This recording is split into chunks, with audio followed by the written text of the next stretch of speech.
It is estimated that 3 million presentations are delivered each day. A recent nationwide survey of more than 400 leaders and managers identified the 10 most common mistakes made in business presentations.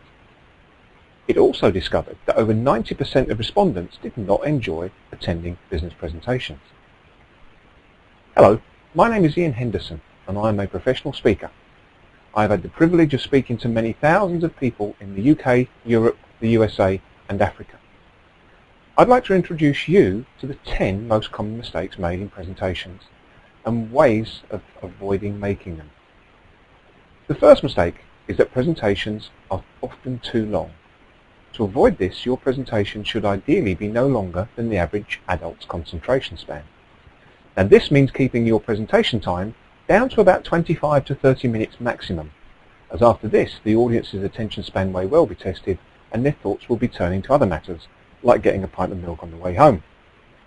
As somebody once wisely said, a presentation should be like a miniskirt, long enough to cover the vital things, but short enough to retain interest.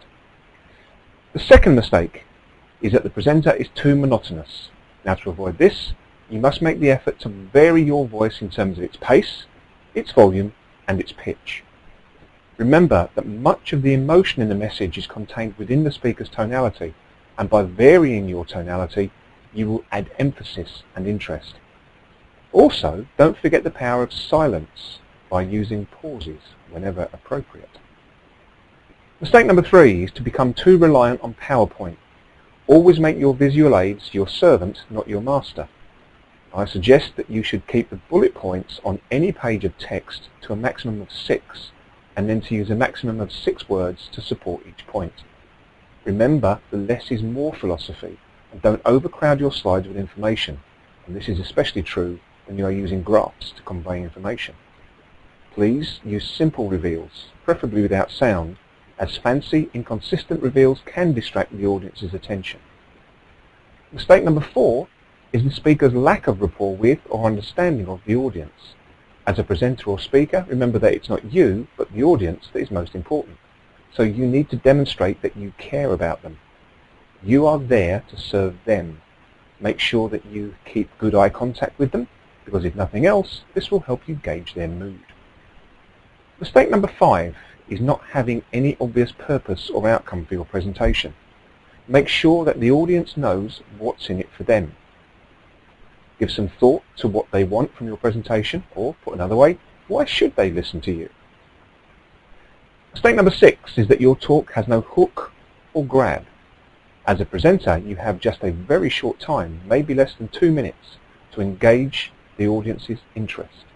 So you need to make your opening memorable by getting them involved, maybe by asking or posing a question or giving them a fascinating statistic. But whichever method you use, please make sure it's relevant and supports your key message.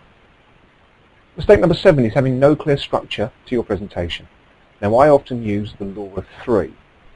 Having got the audience's attention through a great opening, you need to have 3 key points to your message and then support each point with 3 sub-points. Also, remember to signpost where you are taking your presentation so that the audience can keep track of where you are and where you're going.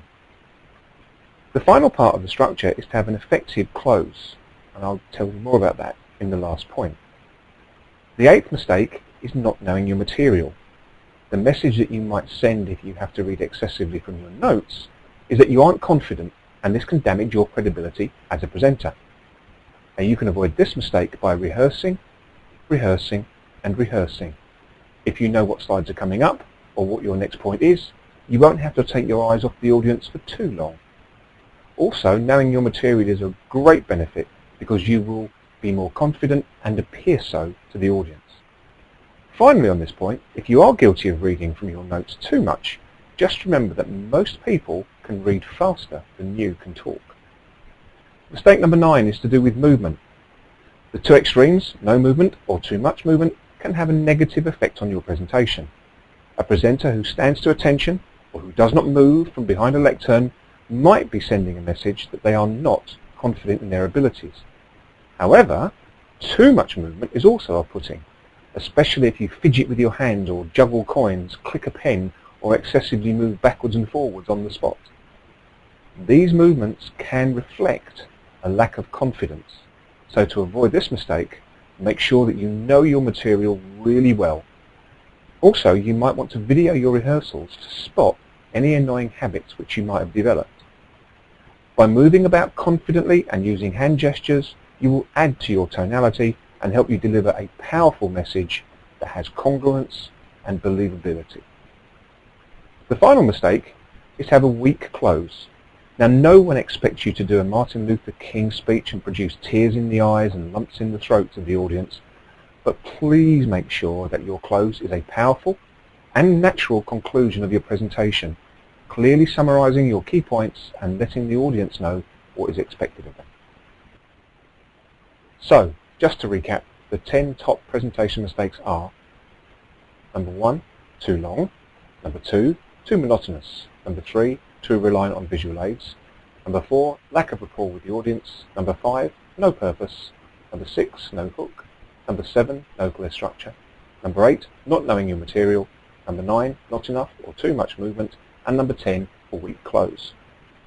There we are. You now know what the top 10 presentation mistakes are, and more importantly, how you can avoid making them. Thank you for watching my video, and I hope that you found it useful. Now it's up to you to take the next opportunity to deliver a presentation and knock their socks off by avoiding these mistakes. Good luck to you.